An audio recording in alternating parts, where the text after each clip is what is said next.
and see what you did wrong. So I need everybody focused. All right, so let's go. Looking at this problem. A student on Piper's volleyball team bats the ball over the net. First contacting the ball where? 8 feet above the ground. What does that tell me? If it's saying first contacting the ball, what is it saying? It's our starting point, right? But we know that because this is in what form? What form is this function in? Standard form. And what does the C always tell us in standard form? The initial point. The initial value or the starting point. So we should be able to tell that just by looking at the rule, right? Mm-hmm. Now the ball ascends at an initial velocity of 6 feet per second. What do you mean the ball ascends? It does what? It goes up. Goes up into the air like a plane ascends, the ball ascends. And it ascends at an initial velocity of 6 feet per second. So 6x. So what does x stand for? The number of seconds. So over here to the side, I'm going to put an x, and I suggest you do the same. And put number of seconds, because that's what that's going to represent for us. Now, I got 6 feet per second. It's ascending, so it's increasing. It says, and then it does what? Descend. What does descend mean? It goes down. If it's going down, wouldn't that be a negative? Yes. So it goes down towards the ground at an average rate. Again, this is not linear function, so it's not a constant rate. It's an average rate of what? 2 feet per second. 2 feet per second squared. So that's a negative 2x squared. Does that make sense? Mm-hmm. Yes? Now, below is the equation that can be used to model the height. So if it's telling you it's modeling the height, then that means my y represents the height. And it's going to be your height in feet. Is everybody clear? Mm-hmm. All right. And it says over time in seconds, the y, okay, I'm sorry. The model, it models the height of the ball in feet, y, over the time in seconds, x. So x is the number of seconds, y is the height in feet. Is everybody clear? All right, now, let's identify some key features, then let's jump to the other parts. So let's start with the key feature. What's my A? Negative 2. What's my B? 6. And my C? 8. All right, now, thinking about this ball, starting at this 8 feet, going up into the air, ascending, then dropping down and coming down, what type of parabola am I creating? One that uses up or concaves down? Down. It concaves down. And therefore, does it have a maximum or does it have a minimum? Maximum. It's the same people that's always sleepy. So we have a maximum because it uses up, has a highest point, then it comes down, right? What is the y-intercept? 8. Yes, but this is math. So what is it? It's 0, 8. What does that 0 stand for? The x. It's the x. What does it mean in real world context? What did we say x stands for in real world context? 0 seconds. Seconds is the time. So if 0, 8 says this is 0 and y is height and it's 8, then what is this sentence saying? At 0 seconds. At 0 seconds, The ball is at 8. the ball is 8 feet in the air, 8 feet above the ground. Are we all clear? Yes. That means before you even let the ball go, the ball is 8 feet in the air. What words am I looking for? Initially. Before. Are you all following? Mm-hmm. All right. Now, horizontal shift. We talked about this. We can find our horizontal shift from our standard form by doing what? What do we do? We multiply two things. A times B. A times B. If it's positive, that means your vertex shifted to the left. If A times B is negative, that means your vertex shifts to the right. What do you mean shift, Miss Stampley? This is the y-axis. If your A times B is positive, then your parabola is going to have a vertex somewhere on this side, somewhere over here. If your A times B is negative, that means it's going to be somewhere over here. What if your A times B is 0? It doesn't shift. It doesn't shift, which means the vertex is sitting where? on the y-axis. Because think about it. If a times b is 0, do I even have that in my problem? No. You don't put 0x. We just don't leave it. We just don't have that, right? So that means we wouldn't have a b. And if you don't have a b, that means there was no shift. Isn't that what we talked about? Mm-hmm. Okay, so where did this thing shift? To the right. To the right. Because our a is -2, our b is 6. This times this is going to give you a negative, so a times b is negative, so it shifted to the right. We have a right shift. Any questions? No. All right, now let's talk about this vertex. In this problem, what is our vertex? It is going to be our highest point of this ball, right? But a vertex is 2 coordinates. It's an x and a y. So what would my x represent? It represents the time. And what does my y represent? It represents the Feet. height in feet. So what that tells me is when I get this vertex, it's going to tell me vertex is specifically the highest point. So what is this order pair going to tell me? How long it took to get to that highest point and what that highest point was. Are y'all following? Mm-hmm. It's going to tell me how much time from the time you release that ball that it took that ball to reach its highest point, and then it's going to tell you what those feet were off the ground, above the ground. Is everybody clear? Yes. All right, so back to the math. What do I use, or what's my go-to when I got to find vertex? Negative b. Negative b 2a. over 2a. So let's flip our papers over. If you haven't done this, do this. If you have, check your work. I am looking to find my x of my vertex, which is negative b over 2a. 2a. What is the a in our function? Negative 2. What's the b in our function? 6. And the c? 8. So I'm going to pull from these. So, negative. Why am I putting that negative there? Because it's already done. It's part of the formula. In parentheses, what am I going to put? 6. 6, because my b is 6. Remember, all we're doing is substituting. 2 times, what's my a? Negative 2. Negative 2. So here I now have positive 6. The opposite of positive 6 is going to be negative 6 over 2 times negative 2 is negative 4. Now, if I divide these two, I get a nice clean 1.5. Now, what is this 1.5? It is the what? It's the x. It is the x of the vertex. And what did we say? It is also the axis of symmetry. So I can write x equals 1.5 as my axis of symmetry. Now, that 1.5 is your x. What did we say x stood for? Second. It's the second. So I'm going to write 1.5 what? Second. So since it's the x of my vertex, that means it's going to take this ball 1.5 seconds to reach its highest point. Maximum height or highest point. Is everybody clear? Mm-hmm. Now, this is not my full vertex because the vertex, all I have is the x. Vertex is an x and a. Y.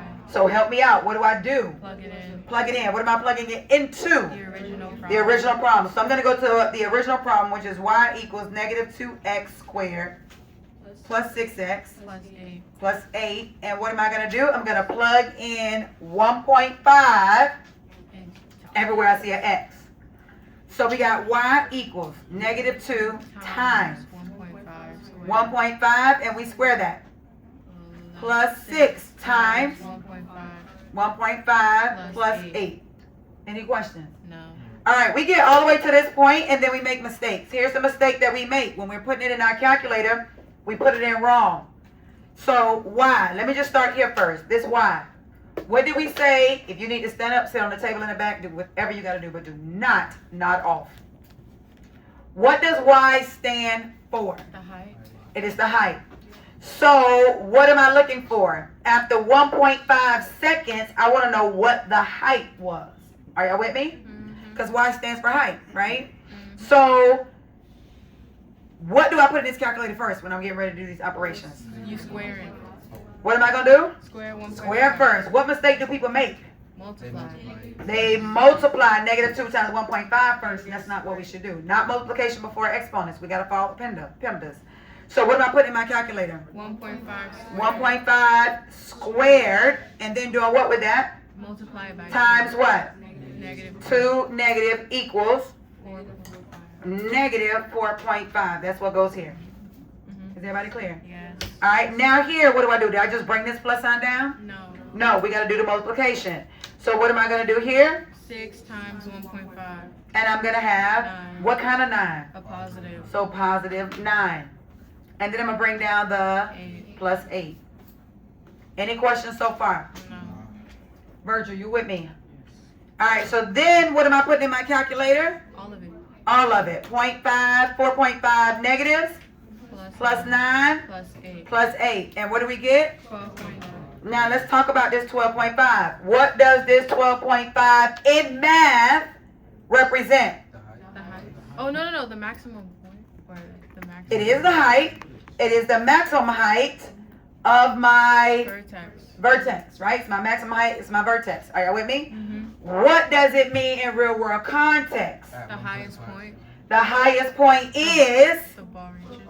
12.5. When they ask you in real world context what this means, you got to be able to say explicitly what this means. This means the ball is going to reach a maximum height of 12.5 feet in 1.5 seconds.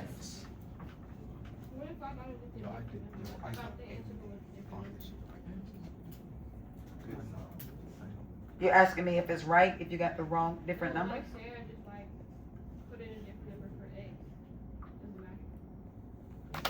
Yes, because if you put in a different number for X, you shouldn't get 12.5 for Y. Yeah. Because this 1.5 is saying at 1.5 seconds, the ball is 12.5 feet in the air. And if you put in a different number, it's saying the ball is at 12.5 again. But that ball will only be at 12.5. That ball will only be at 12.5 feet once. Now, if that was any other point, think about this. The ball starts at, let me show you. The ball starts at what, 8 feet? Mm-hmm. Right? And then the ball, y'all say it to the right, correct? Yes. So the ball goes up, and then it comes down, right? Yes. Well, this point is the 1.5, 12, sorry. It's the 1.5, 12.5, right? Will that ball ever be 12.5 feet in the air again? No. Can't be. Now, what if, we know this is 0.8, right? Will the ball ever be at 8 feet again? Yes. Yes, on the way down on the other side. So I may have a different number that I plug in and still get out of 8. Is that possible? Yes, right? Because the ball will be at 8 feet again on its way back down. But will that ball ever be at 12.5 feet again? No. It can't. So I'm not sure what number you plugged in, but it shouldn't have gave you a 12.5. It had to give you something different. Does everybody understand that explanation? Okay, so what's our vertex? 1.5, 12.5. 1.5, 12.5. 12.5. That's my math. What does this mean in real world context? After 1.5 seconds, the ball will be 12.5 feet in the air above the ground. Any questions? And it's not just any height, it is the maximum height. So after 1.5 seconds, this ball will be at a maximum height of 12.5 feet. Does that make sense? Mm-hmm. Yes? All right. So I'm going to go back over to the front. And here I'm going to put 1.5, 12.5. Can you tell me the axis of symmetry? 1.5, 12.5. No. What's my axis of symmetry? Oh, X equals 1.5. 1.5. That is the equation for the axis of symmetry. Now, transformation. Ms. Stampley, what is that? Before we talk about that, let's talk about whether or not this thing is stretched, compressed, or neither. What number does my A have to be in order for this to be neither? 1. 1. My A is 1. It's not stretched or compressed. Right? Mm-hmm. What kind of number does it have to be in order for it to be compressed? Less than 1. Less than 1. I'm looking for a fraction. 1/3, 1/2, 2/5, or 9th. If that A is a fraction, the thing is compressed. Are y'all with me? Doesn't matter if the fraction is negative. It's still compressed. Are y'all following? Mm-hmm. Now, what about stretch? More than 1. If it's not 1 or more, More than 1. because if it's 1, it's not either. So it can't be 1 or more. It has to be what? More than 1. More than 1. If it's more than 1, Javea, then I know that this thing is stretched. Are y'all with me? Mm-hmm. What is the A in our problem? -2. So what is this? Stretched, compressed, or neither? Stretched. we said, when is it stretched? If A is more than 1. When is it compressed? When A is a fraction. I want you to look at this board over here that we got off to the side. Look over here at the anchor chart where it says transformation. Y'all see that? What do you see around the A? Absolute value bars, which means it doesn't matter if it's positive or negative. Right? Because I think where some of us are getting confused is if I got a negative number, I hear that the negative number is less than 1. So then I say, oh, this thing is compressed. But remember, what if I got a half this way? Is that width the same or different as me having a half this way? The same. It's the same. So if it's going to be compressed here, guess what? It's also compressed here.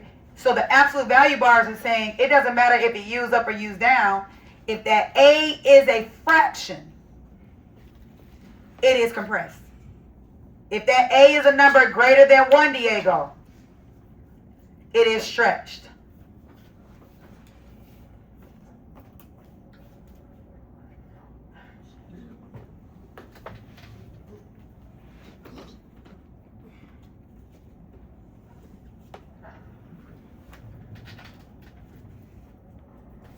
All right, so let's go. So, is it stretched, compressed, or neither? Stretched. It is stretched because A is greater than 1. Is everybody with me? The absolute value of A is greater than 1. Okay? All right, so now let's talk about the transformation. So we talk about transformation, we're just talking about how did this thing move. That's it. How did it move? Don't get relaxed. You're too close to the edge. Don't get relaxed. Sit up straight. What is the movement of this parabola? So let's say it started at the origin. Well, you already told me the vertex. What's the, oh, did we figure, yeah, what's the vertex? 1.5. 1.5. 12.5. 12.5. Where do I have to move from here to get to 1.5, 12.5? Right what? 1.5. So guess what? This is right 1.5. And then up what? 12.5. That's the transformation.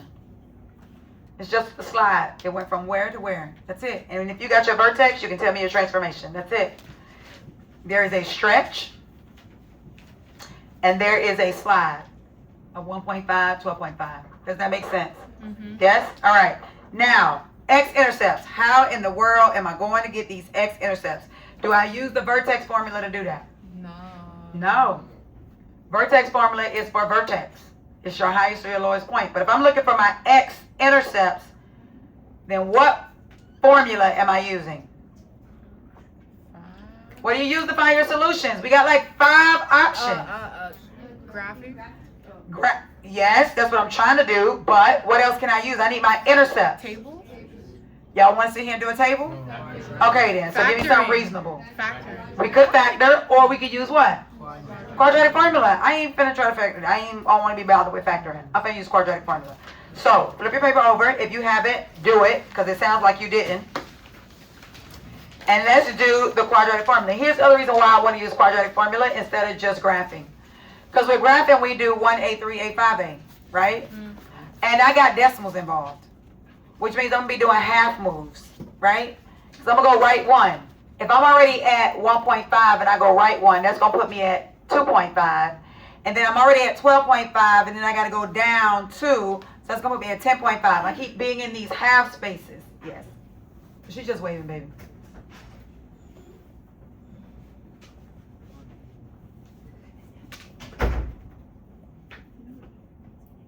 Okay.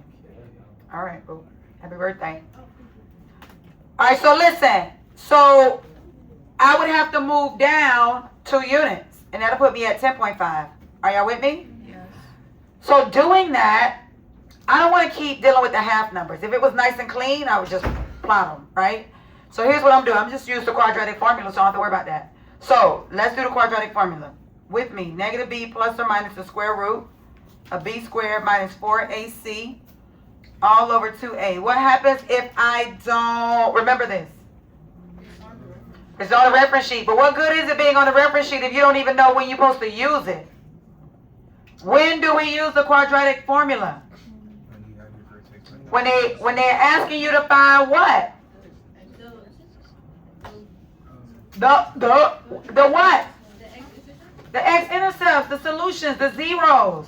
That's when we use it. Let's go. Negative b. What's my a for this problem? Negative 2. What's my b? 6. What's my c? 8. At this point, we should be doing this on our own. Not me having to teach you, walk you through it. This should be me checking you. You should already have this on your paper.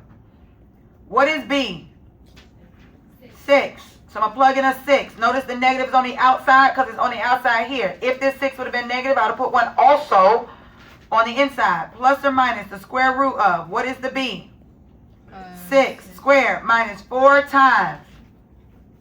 Negative. I'm not doing this for you. 4 times what? Negative 2. Negative 2 times what? 8. 8. All over what? 2. 2? 2 times negative 2. 2 times negative 2.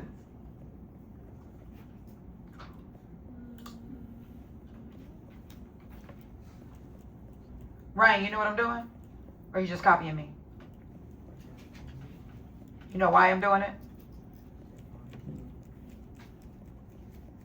I can't see your paper to find the what? The what? That's why I'm doing this to find A, B, and C. The A, B, and C they already got written on my paper. See what I mean? Ask me how I knew that.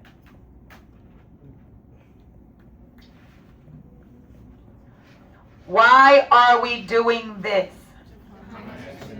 To find your solutions. It don't mean you no good for you to copy what I'm doing and you have no idea why I'm doing it. Because when it's your turn, what you gonna do? You don't even know when to go over and pull it out and say, oh, I got this tool right here, let me use this. Yes. We need to know when we supposed to use what. When do we use vertex formula? When they ask for the highest point or the lowest point. When do we use quadratic formula? When they ask for what? The solutions, or they may call it something else. The x-intercepts, or they may call it something else. Roots. What else might they call it? Zeros. Y'all are able to regurgitate and tell me all those things, but then when you put to the test, crickets. Vertex ain't gonna help you with this part. Because this part has everything to do with finding solutions. Let's go. Let's finish this. Negative 6 plus or minus. Y'all got the calculators. Let's go. Square root of what? 32. Oh, 6. 6 squared. What do you get when you put that in your calculator? And I'm not talking to 2 people. I'm talking to the entire class. 32. 36. Oh, yeah. Do I drop this negative right here? No. Never. You do the math. So grab your calculator. What am I putting in the calculator? 4 plus or minus? Times what? Negative 2. 2 plus or minus? Times 8. Times 8 equals what? 64. What kind of 64? Positive. So this should say plus 64 all over what? Negative 4. What I'm doing next? Dividing. I'm going to add what's inside the radical. So we're going to have negative 6 plus or minus. I can't do nothing with that yet. Square root. Can't do nothing with that yet. 100 all over negative 4. Question I was asked earlier. So do I divide now? Do I do 100 divided by negative 4? No. Question. Do I divide 100 by negative 4? No. No. Get rid of your, That negative 4 is your denominator. It's the last thing we do. Is everybody clear? Yes. So what do I have now? Do I know the square root of 100? Yes. What is the square root of 100? 20? 20 times 20 is 100? Oh, so then what do I write? Negative 6 plus or minus what? 10. What happened to my radical? It's gone. Why is it gone? Because I actually used it. Right? Once you use it, you don't keep it around. You used it, it's gone. Right? So I took the square root of 100, which was the whole number 10. And now this is all over -4. -4. Questions? I'm not, yes. Why didn't I use the quadratic method in what video?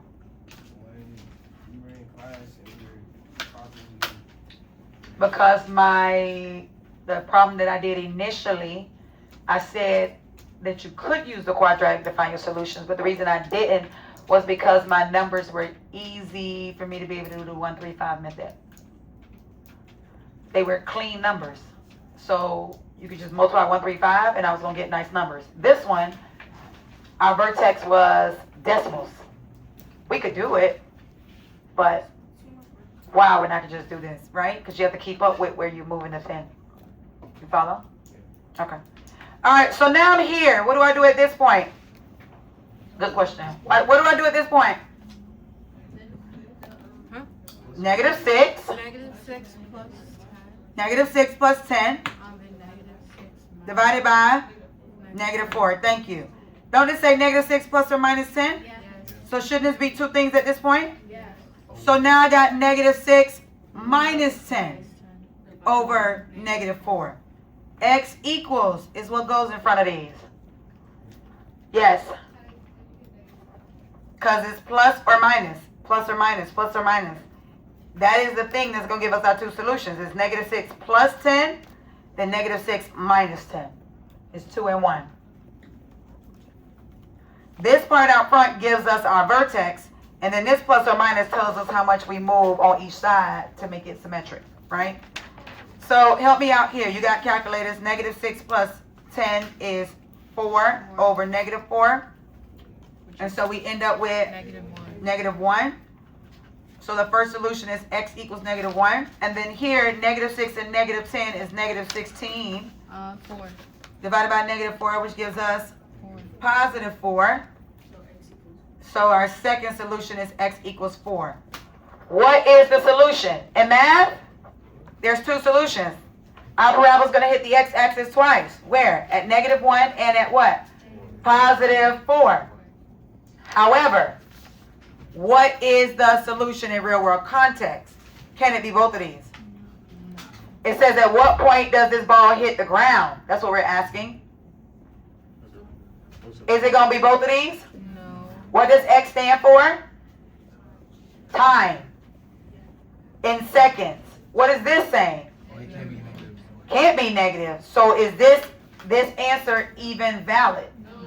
No, it's not a viable solution. So in math, there's two solutions, -1 and 4. In real world context, are there two solutions? No. In real world context, only how many times the ball gonna hit the ground? 1. It's gonna get up and go back and hit on the other side at -1? No. That don't make sense. So in math, how many times does the ball actually hit the ground? Once. I mean, in real world context, the ball hits the ground once. And when does it hit the ground? At 4 seconds. Does that make sense? Yes. Yes? All right, so now that we have that, we can go here. What do we put for our x-intercepts? They are -1, 0, and 4, 0. Now that I have this, I have enough information to graph my parabola and answer all these questions. So let's start with the over here. What am I going to plot first? Your y-intercept? I can. But what should we always start with? Vertex? Vertex. What's my vertex? 1.5, 1.5, 12.5. So 1.5 is right 1.5 and up to 12. So it's, 12.5. So it's right here. It's in the middle of 12 and 13 and in the middle of 1 and 2. Everybody see that? Mm-hmm. I'm going to make me an axis of symmetry that goes right through the middle so I can see that. Is everybody clear? Yes. All right, now that is my vertex. This is 1.5, 12.5. Do I have any other points that I can plot that they gave me? Our x-intercept? My x-intercept. Can I plot that? Yeah. What is my, not x-intercept. I don't want to do my x-intercept yet. What do I want to do? Y-intercept. Didn't they give me my y-intercept? Yes. It was the first point they gave me, right? So my y-intercept is what? 8. So I'm going to go to 8 on my y-axis and I'm going to put a point. Absolutely. Where am I going to get this third point from? I'm going to reflect that point that I just wrote, right? How far is this from the axis of symmetry? 1.5. Is it 2 full spaces or is it 1.5? 1.5. I mean, think about it. We just said this was 1.5 this way, right? Yeah. So it's 1.5. So then I need to do half and a 1. Reflect it on the other side. Do y'all see that? I'm not sure why we not doing what I'm doing because I know half y'all papers was incomplete. So why you not doing what I'm doing? You're just staring. Now, I don't have enough points to make my full parabola, right? Not yet, but I do have more information. What other information do I have? My x-intercepts, my solutions. What are they? -1 and +4, right? So I'm going to go over here and plot -1. Question, what if I only knew one of them? What could I do? Can I reflect it? This is 1, 2, 3, not even 3. Y'all see that? 1, 2.5. Y'all see that? So then I'm going to do the half, 1, 2, the other way, and look where it ends up. 4. On the 4. Why? Because that axis of symmetry is right in the middle. Does that make sense? Mm-hmm. So if they give you 1 point and you know your axis of symmetry, you can easily make your other point. I'm actually done. Aren't I done? Yes. I don't need nothing else. So I'm going to sketch my parabola to show the motion of this ball.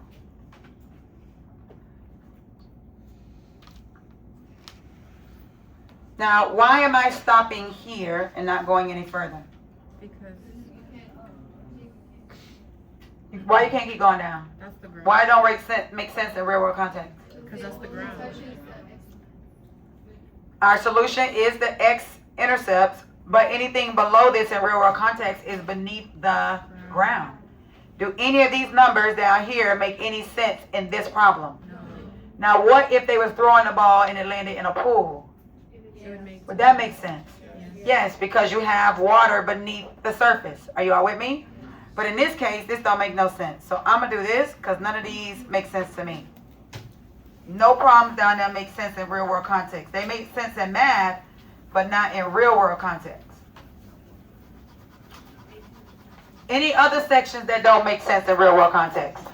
What? Quadrant 2 don't make sense, right? This is quadrant 1. Does anything in quadrant 2 make sense? No. No, because everything in quadrant 2 have what? Have what? Negative what? Negative what? It is negative time. And negative x's. And so in the math, it's negative x's, and that's okay. But in real world, it's negative time, and we can't have that. So anything, Jada, that's to the left of this is not going to make sense. So that means, now watch this. Here's the model for this ball. Starts here at 8 feet, gets thrown in the air. I don't know why you found that comical. I'm going to pretend that I can't figure it out. Focus. So the ball starts here, and then what happens with it? It goes in the air. What is the ordered pair right here? 0, 8. What does that mean in real world context? At 0 seconds, which means we haven't released the ball yet, it was initially what? 8 feet. So guess what? Right here where it says y-intercept, I'm going to put 0, 8. And I'm going to say the ball was initially 8 feet above the ground. Does that make sense? Yes. Yes? All right. Now, what happened? Some initial velocity came behind the ball when the volleyball team, somebody batted it, right? What happened to the ball? It went up. It went up. You bat the ball's going to go up unless you're spiking it. So then the ball goes up in the air. That's what we see here. How long did it take the ball to reach its maximum height? 1.5 seconds. 1.5 seconds. I know that because my time is 1.5 in my ordered pair. What was the maximum height of that ball after 1.5 seconds? 12.5 feet. 12.5 feet. How do I know that? Because Y stands for the number of feet, right? Or height above the ground. So where I'm going to go here on my vertex, what am I going to put? I'm going to put 1.5, 12.5.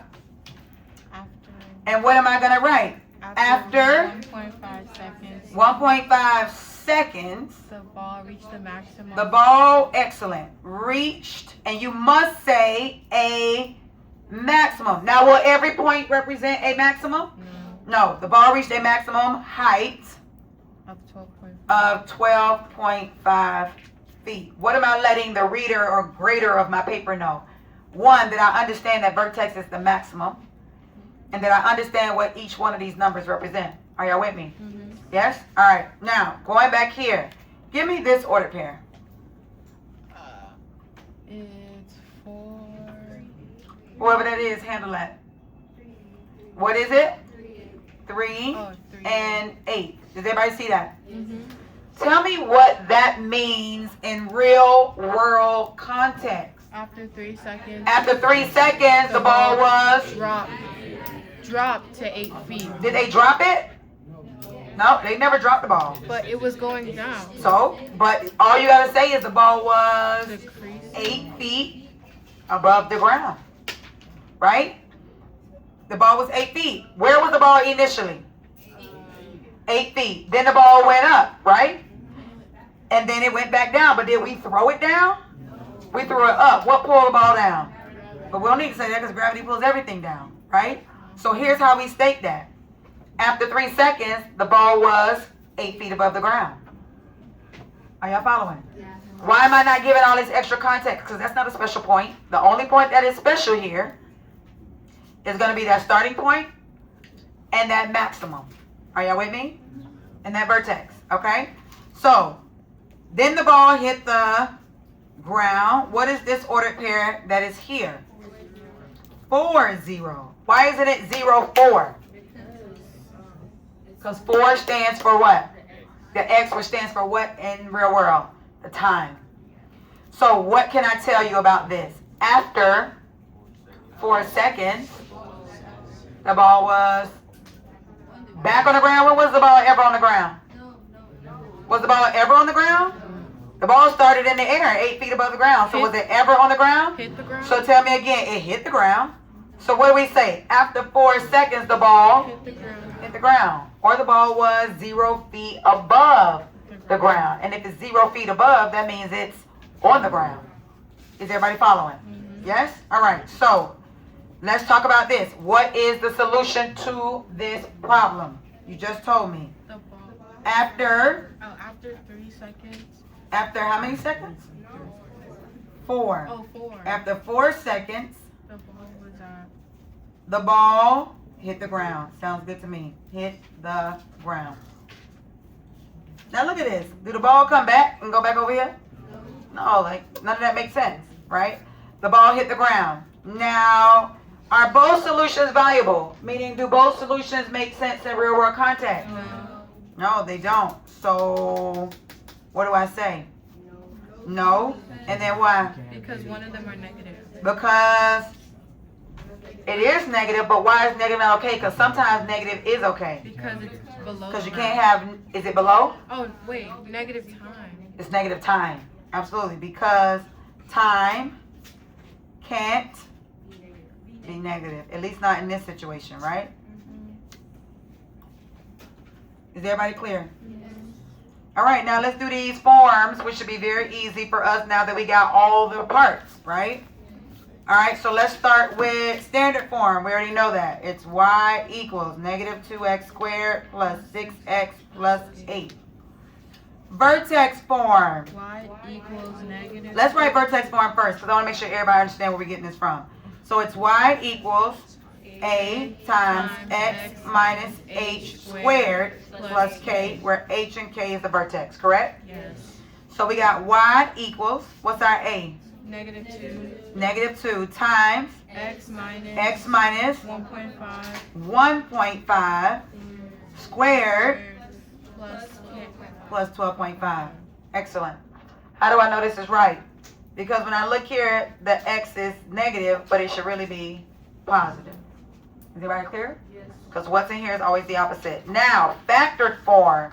What does factored form give us? Solution. Solutions. Do we know our solutions? Yes. What are they?